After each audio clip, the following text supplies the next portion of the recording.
శబరిమల యాత్రలో విషాదం చోటు చేసుకుంది. మంచిర్యాల జిల్లా లక్షెట్టిపేటకు చెందిన దంపతులు రోడ్డు ప్రమాదంలో ప్రాణాలు కోల్పోయారు. పాలకుర్తి సత్యనారాయణ ఆయన భార్య రమాదేవి శబరిమల దర్శనం అనంతరం తిరిగి వస్తుండగా ఈ ప్రమాదం జరిగింది. కన్యాకుమారి బైపాస్ రహదారిని దాటుతుండగా వాహనం ఢీకొనడంతో అక్కడికక్కడే మృతి చెందారు.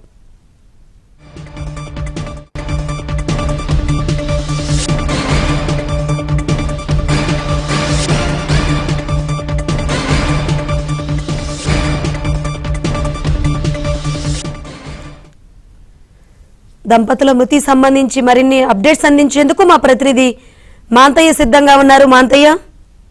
శంకరి, సత్యనారాయణ రమాదేవి దంపతులు లక్షపేట మంచిర్యాల జిల్లా లక్షపేటలో జలతో నిర్వహిస్తూ ఉంటారు. ఈ రోజు వీళ్ళు ఈ నెల అయ్యప్ప మాల వేశారు. అయ్యప్ప మాలలోనే ఈ నెల 8న ఒక ప్రైవేట్ టూరిస్ట్ బస్సులో శబరిమల వెళ్ళారు. శబరిమలలో ఈ నెల 15న దర్శనం అనంతరం వారు సమీపంలో ఉన్న పుణ్యక్షేత్రాల దర్శనానికి వెళ్లారు. ఈ క్రమంలో కన్యాకుమారిలో దర్శనం, కన్యాకుమారితో పూజా కార్యక్రమం అనంతరం తిరిగి టూరిస్ట్ బస్సు వెళ్తుండగా రోడ్డు దాటే క్రమంలో వారికి ఒక వేరే వాహనం ఢీకొట్టి అక్కడికక్కడ చనిపోయారు. దీనికి సంబంధించిన కుటుంబ సభ్యులకు సమాచారం అందించారు.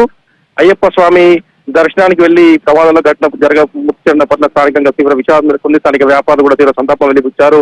మొత్తానికి ఏదైతే ముత్తదయ్య ప్రస్తుతం అక్కడ కన్యాకుమారి ప్రభుత్వ ఆసుపత్రిలో పోస్ట్మార్టం నిర్వహిస్తున్నారు. రేపటి వరకు ఇక్కడికి చేరుకునే అవకాశం ఉంది. శంకరి.